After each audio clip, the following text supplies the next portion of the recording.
Il m'obéit, il est sage. Je lui fais retraverser toute la classe. Et puis obliquer à droite. Nous traversons dans les clous.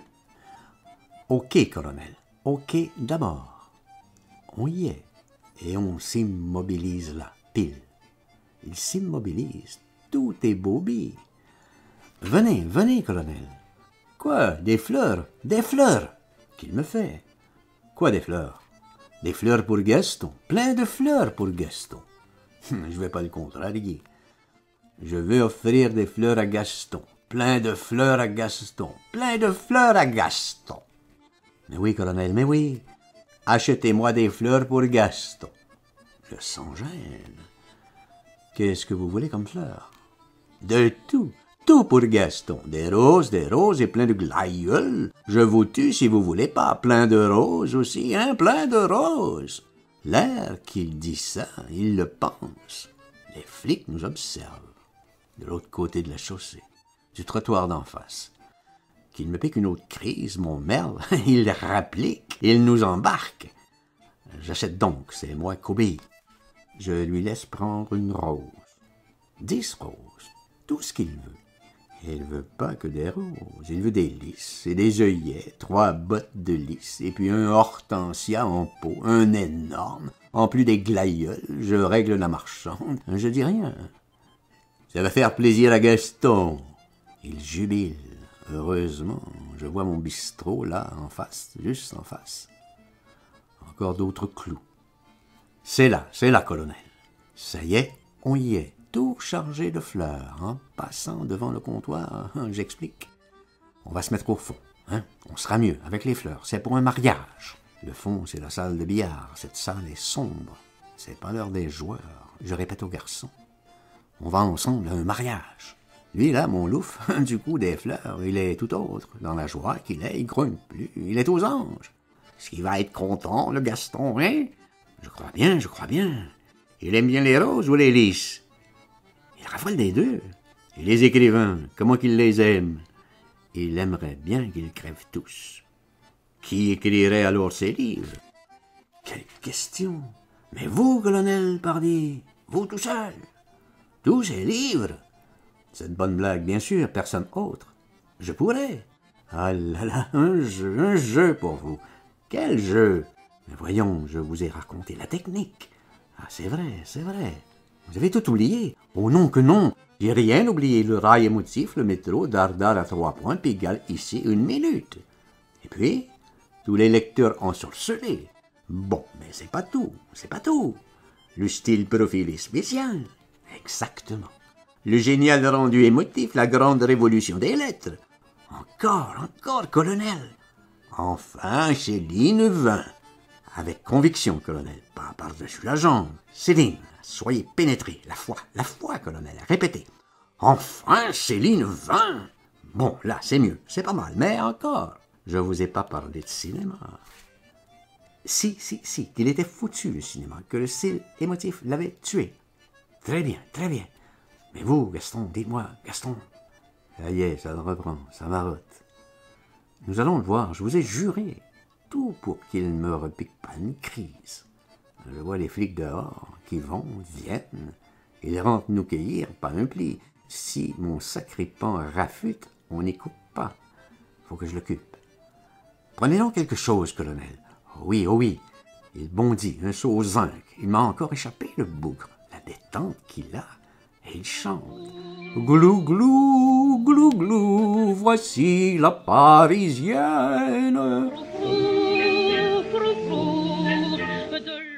Bistrot en vitesse, là, youp, un blanc gommé et un grand rhum.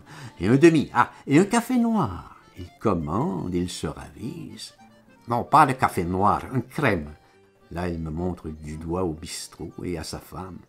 Celui-là, oui, celui-là, regardez-le bien, celui-là, il voudrait que j'en prenne, l'assassin. Quoi? Il se demande, le bistrot, sa femme. Du café noir, il voudrait m'empoisonner. Bien sûr, il a dévissé tous les rails, messieurs, dames. L'individu que c'est, regardez-le, oui, celui-là. Il me regarde, moi, toujours ma présence d'esprit. Je suis pas éberlué du tout. On est embordé, en pleine rigolade. Je joue le jeu.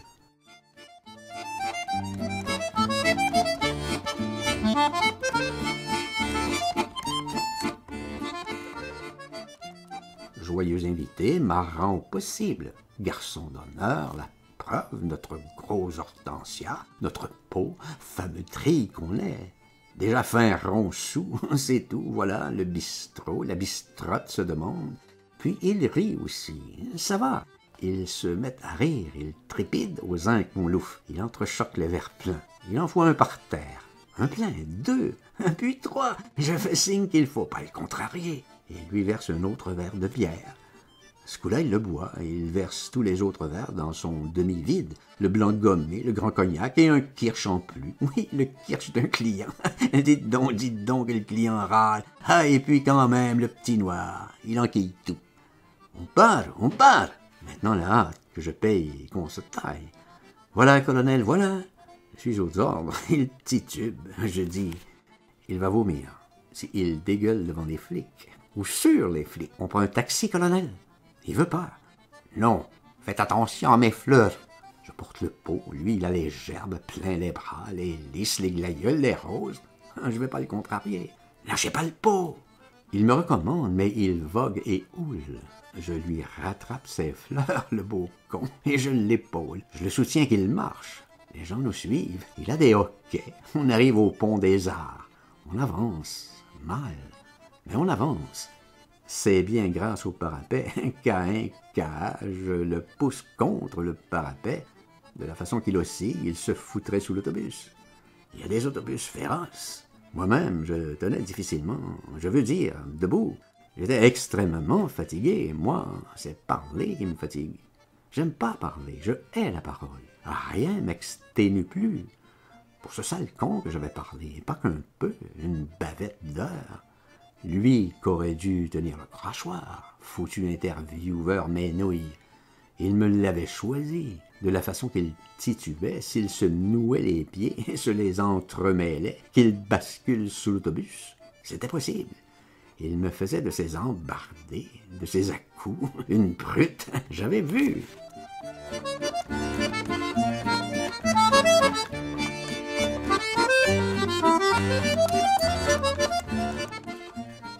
Je voudrais pas qu'on se trompe, que les gens pensent alors fatal, quand il serait sous l'autobus, que c'est moi qui l'avais poussé. Les gens, s'ils sont tendancieux, je les connais, horribles, ils vous voient assassin d'abord. Vous les intéressez que pour ça, ils ont qu'envie de vous faire buter, vous faire couper le cou. Je pouvais le pousser à l'eau, certes, pas que sous l'autobus, le foutre à l'eau. Ce colonel Reseda, alias professeur Y. Pardi, je l'envoyais, lui et son pot et ses gerbes, par-dessus bord, par-dessus la rampe du pont. Un bon coup, cette rigolade, vous pensez. J'y pensais pour rire, mais il y pensait aussi, lui, et comment, et lui pas pour rire. Viens, qu'il me fait, et il me saute dessus, d'autor. J'aurais pas cru, si, ça y est, après le corps, il m'attrape. Il me tient, je me dégage. Le sauvage, les gens rigolent, deux ivrognes qui se battent. Allons, colonel. Il faut que personne se rende compte qu'on ait l'air de s'amuser. Traversons, vite, colonel. Gaston nous attend. Les gens s'en mêlent. Qui c'est, Gaston? Son oncle. Je leur ai déjà dit qu'il me fout la paix. Je vois l'heure au cadran de l'Institut. Il est plus de 5 heures. Il ferme à 5 heures à la NRF. On arrive au bout du pont. Allons, colonel. Après l'Institut, les petites rues et le boulevard Raspail. Allons, colonel, Gaston vous attend. Qui reste pas en panne, si je me méfie de ses sursauts. Nous sommes square du Bon Marché, clopin. Les gens nous suivent. Le colonel propose. Si on s'assoyait un petit peu. Ah, ça, je veux pas. Oh, je veux pas du square. Encore un square. Mais non, colonel, nous sommes à deux pas de chez Gaston. C'était vrai, 3 ou 4 minutes au plus. Il tanguait, il zigzaguait, moi aussi. Lui, c'était sûrement l'habitude, son mélange aux zinc. Moi, non, oh, moi, non. C'était de ma tête et d'avoir bien trop jacassé. Gaston y sera, je vous l'ai juré, colonel. Il aimera les fleurs. Il les adore, mais les lâchez pas. Vous les lâchez. Je lâche pas le pot, moi. C'est vrai, il perdait ses fleurs. Il en avait encore, bien sûr, 10, 15 gerbes.